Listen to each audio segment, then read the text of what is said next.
I confronted my husband's friend for disrespecting me, and now my husband says I overreacted. So here's the deal. I never thought I'd be the type of person to make waves in my husband's friend group, but this situation left me no choice.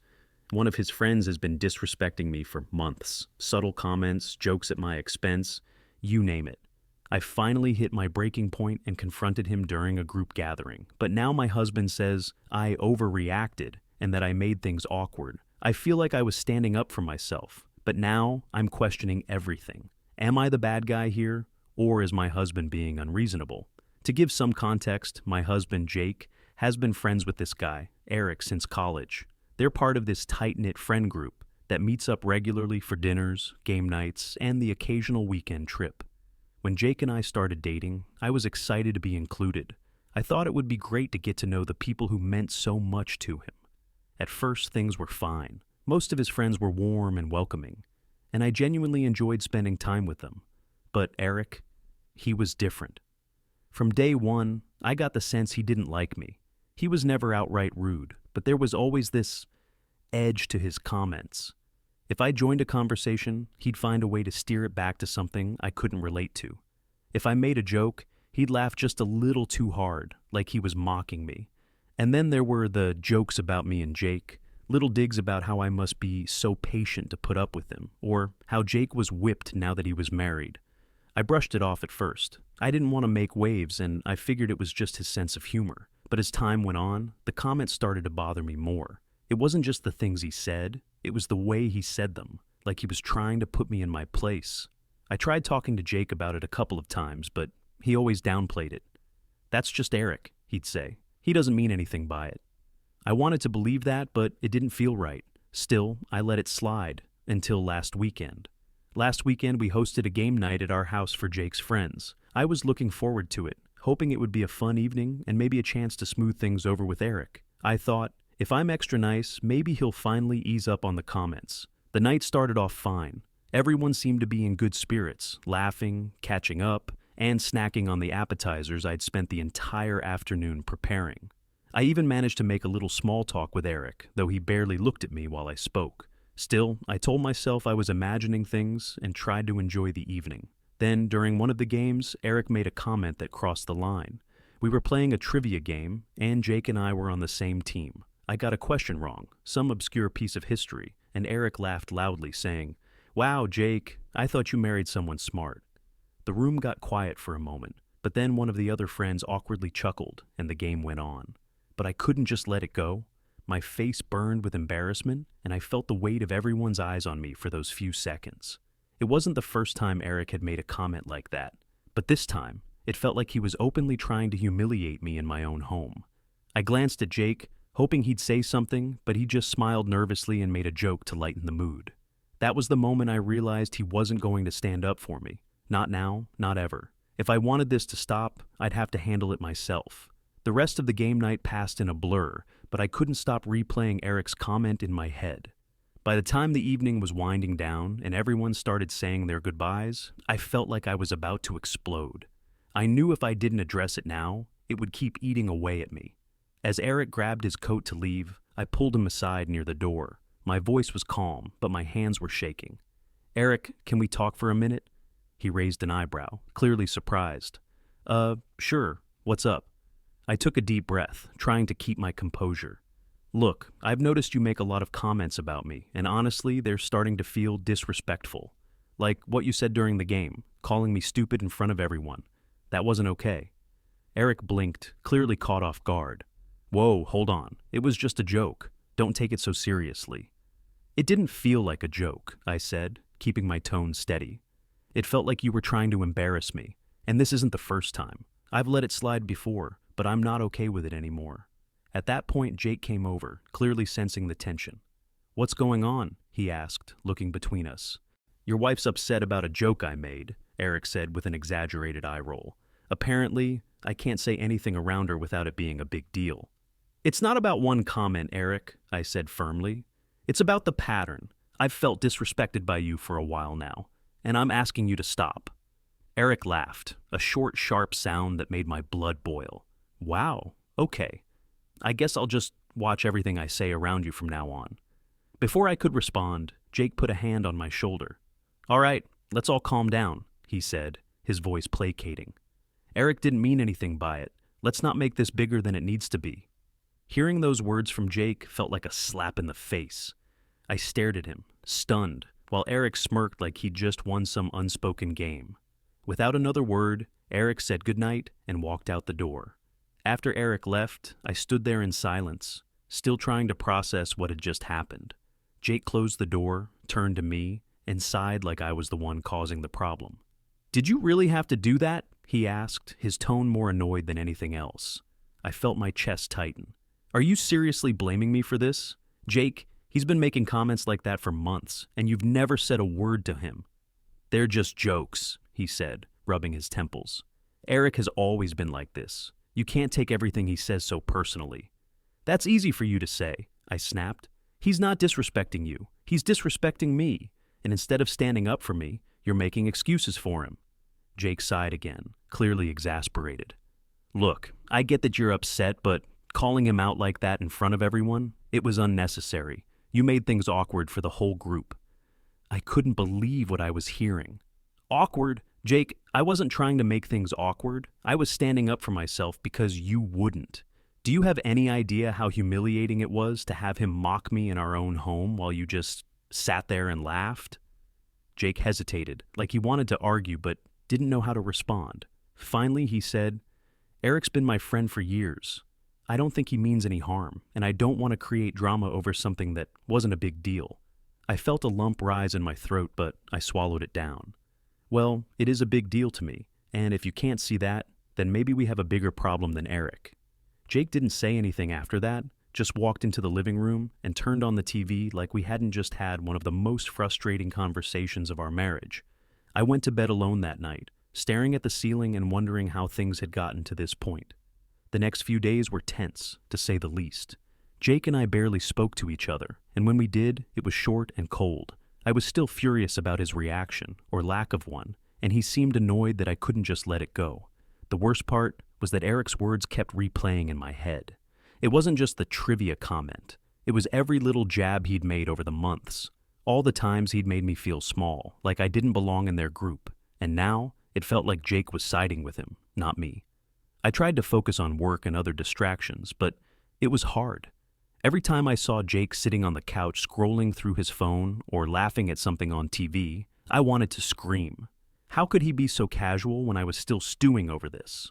Finally, after 3 days of this standoff, Jake broke the silence. "Are we really going to keep doing this?" he asked one night as we sat at the dinner table, eating in awkward silence. "Doing what?" I said, not looking up from my plate. "This," he said, gesturing between us. Not talking, acting like everything's falling apart over one stupid argument.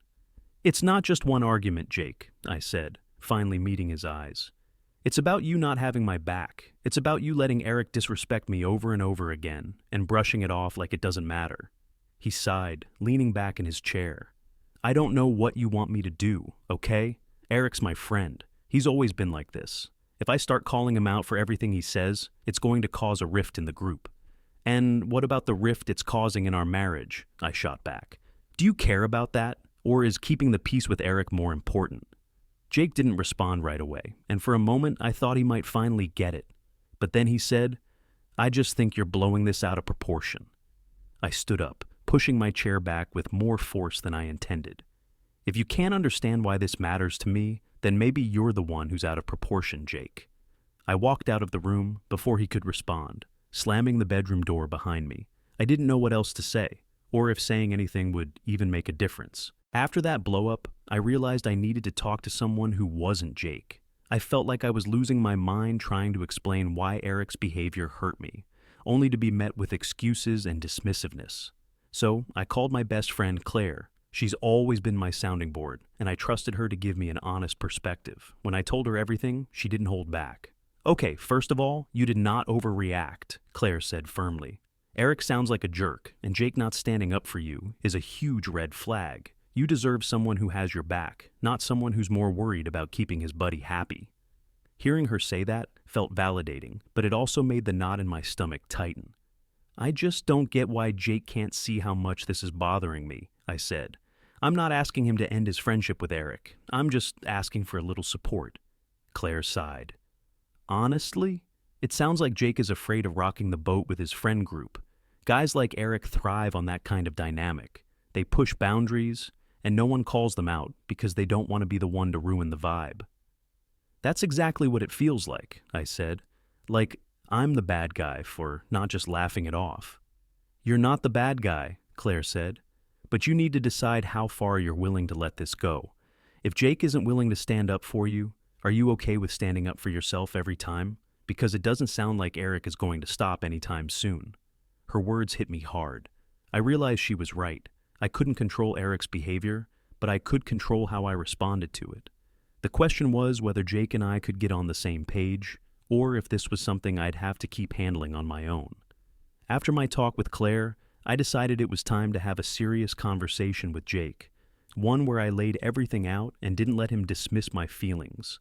I couldn't keep stewing in silence, and I didn't want this to turn into a wedge that drove us further apart. That evening, I told Jake we needed to talk. He looked hesitant, but he nodded and sat down with me on the couch. Jake, I began, I need you to really listen to me this time. No excuses, no brushing it off. Just listen. Okay, he said, though his expression was guarded. I took a deep breath and let it all out. When Eric makes those comments, it makes me feel small and unwelcome. And when you don't say anything, it feels like you're agreeing with him, like you're choosing him over me. I know he's your friend, and I'm not asking you to end your friendship, but I need you to understand how much this hurts. Jake's face softened, but he still seemed unsure. I get that you're upset, but Eric doesn't mean any harm. That's just his humor. I shook my head. It doesn't matter if he means harm, Jake. The impact is the same, and when you don't stand up for me, it feels like you're okay with him treating me that way. He was quiet for a moment, and I could tell he was actually thinking about what I'd said. Finally, he sighed. I guess I didn't realize how much it was bothering you. I don't know how to handle stuff like this. Eric's been my friend for so long, and calling him out feels like I'm betraying him.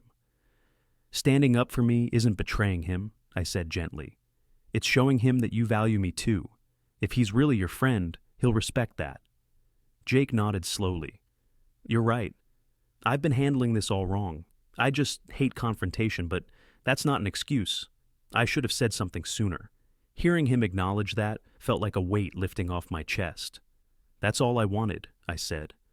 I just needed to know you're on my side.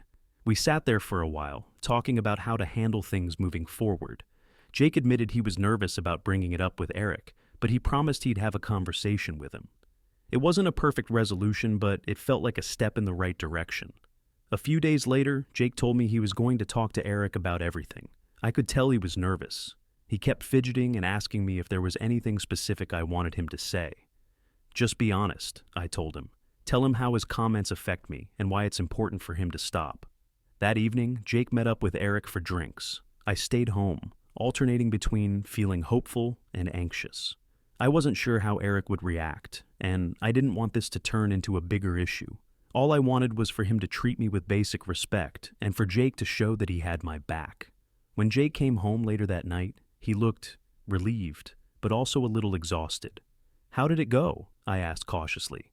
Jake dropped his keys on the counter and sighed.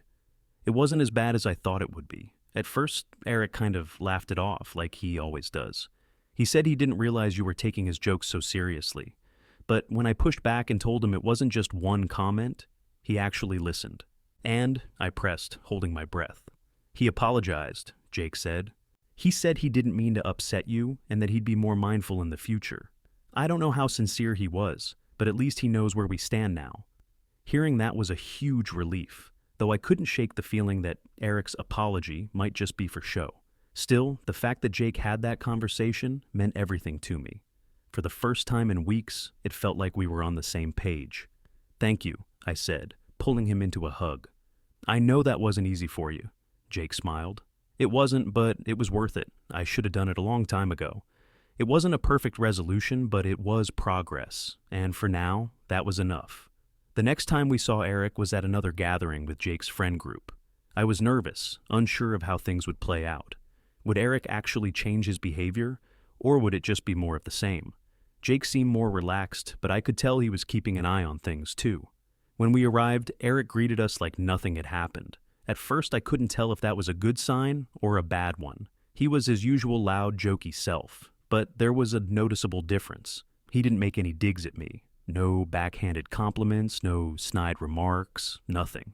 At one point during the evening, we ended up in the same conversation circle. I was bracing myself for some kind of comment when someone brought up a topic I actually knew a lot about. Travel planning. Eric started to say something, then paused, glanced at Jake, and just nodded along instead. It was such a small thing, but it felt huge to me. He was clearly trying to dial it back, and while I wasn't ready to forgive and forget just yet, I appreciated the effort. Later that night, as Jake and I were leaving, Eric actually pulled me aside. "Hey," he said, looking a little uncomfortable. "I just wanted to say, I'm sorry if I've ever made you feel unwelcome. I didn't mean anything by the stuff I said, but I'll try to be better about it." It wasn't the warmest or most heartfelt apology, but it felt genuine enough. "Thank you," I said, keeping my response simple. "I appreciate that." On the drive home, Jake asked me how I felt about the evening. "Better," I said honestly. "It's a start." He smiled, looking relieved. "I'm glad. I don't want you to feel like you don't belong." For the first time in weeks, I felt hopeful, not just about my relationship with Eric, but about my marriage too. After that night, things felt lighter, both between Jake and me and with the friend group. Eric wasn't magically transformed, but he kept his word. The passive-aggressive jokes stopped, and he treated me with more respect during our interactions. It wasn't perfect, but it was a noticeable improvement. Jake and I also came out of this stronger. His willingness to have that uncomfortable conversation with Eric showed me that he valued my feelings and was willing to step out of his comfort zone for our relationship. It wasn't easy for him, but he did it, and that meant the world to me. One evening, Jake brought up something that caught me off guard. "You know, I think I've let Eric get away with too much over the years. Not just with you, but with other people too. I guess I didn't want to rock the boat, but maybe I should have done it sooner." I smiled, appreciating his honesty. "It's not easy to confront someone you care about, but you did the right thing. And now, we know we can handle stuff like this together."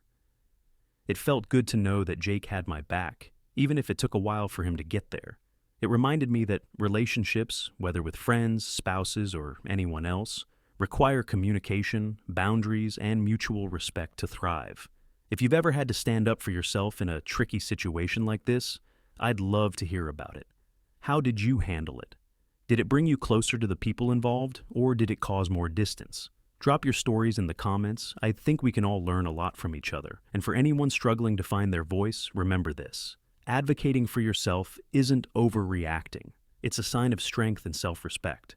The people who truly value you will listen, even if it takes them a little time to understand.